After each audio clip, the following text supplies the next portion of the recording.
Rafa पर ground operation शुरू करने के बाद इजराइल ग्लोबल संकट में फंस गया है। नरसंहार के बाद इजराइल के मित्र देशों ने भी उसका साथ छोड़ने का ऐलान कर दिया है। दुनिया के कई देशों में इजराइल के खिलाफ प्रदर्शन हो रहे हैं। प्रधानमंत्री नेतन्याहू ने भी राफा पर हमले को बड़ी गलती माना है। देखिए कैसे राफा में ग्राउंड ऑपरेशन इजराइल की शक्ति समीकरण बिगाड़ रहा है और कैसे विश्व मंच पर इजराइल अलग थलग पड़ता जा रहा है।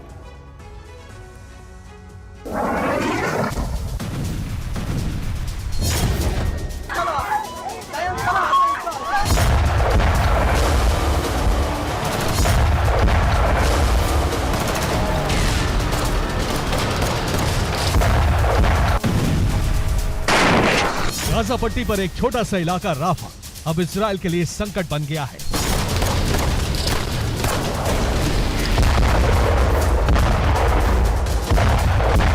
दुनिया भर में इजराइल के खिलाफ प्रदर्शन हो रहे हैं। इसके अलावा इजराइल के मित्र देश अमेरिका, आयरलैंड, स्पेन तक ने उससे किनारा कर लिया है। हमास ने भी शांति वार्ता में शामिल होने से इनकार कर दिया है।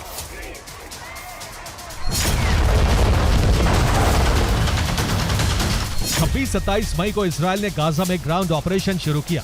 इसके साथ ही हवाई हमले किए गए। अब राफा की इमारतों के मलबे से निर्दोष फिलिस्तीनियों की लाशें निकाली जा रही हैं।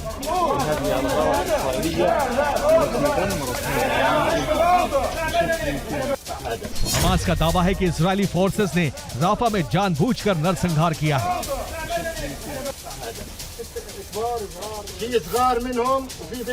हमास के ठिकाने पर हमला करने के बाद भी आईडीएफ के जवान नहीं रुके।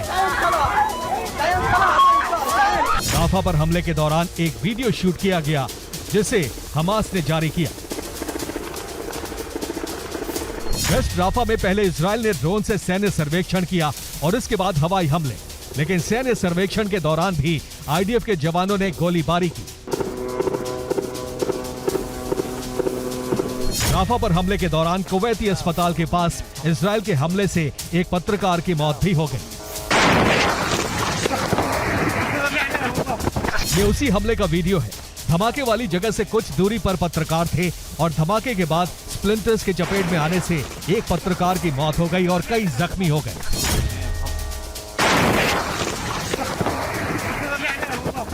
राफा पर हमले में 50 निर्दोष लोगों की मौत हुई है और इसके बाद प्रधानमंत्री नेतन्याहू ने भी हमले को बड़ी चूक माना है। राफा में बमबारी और गोलीबारी के बाद इजराइल के खिलाफ दुनिया भर में प्रदर्शन शुरू हो गए हैं। तुर्की के इस्तांबुल में लोगों ने इजरायली कॉन्सुलेट का घेराव किया। भड़के हुए प्रदर्शनकारियों ने कॉन्सुलेट की इमारत में आग लगा दी।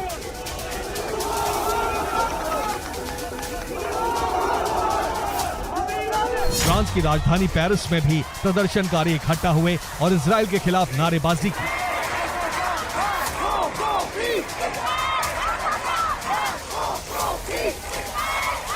अमेरिका के न्यूयॉर्क में भी प्रदर्शनकारी तेज बारिश के बीच जमा हुए और इजराइल के खिलाफ नारेबाजी की।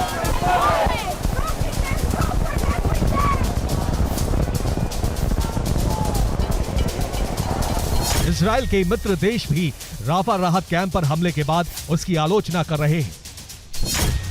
अमेरिका ने कहा है कि हमास के खिलाफ जंग ठीक है, लेकिन नागरिकों की सुरक्षा का ध्यान रखने में इजराइल असफल रहा है।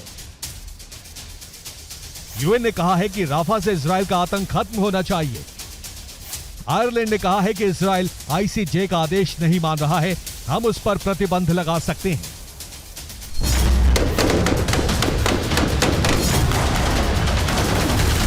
इजरायली सेना के एडवोकेट जनरल ने कहा है कि राफा हमले की जांच की जा रही है, लेकिन राफा नरसंहार के बाद इजराइल के शक्ति समीकरण बिगड़ गए हैं।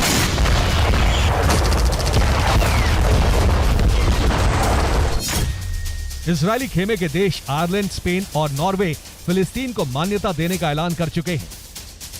28 मई को इन देशों की सरकारों ने आधिकारिक तौर पर फिलिस्तीन को मान्यता दे दी है।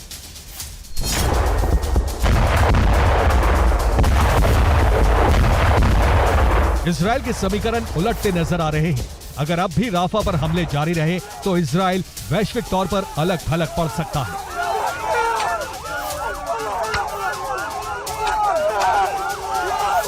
Bureau report, TV9 Bharat.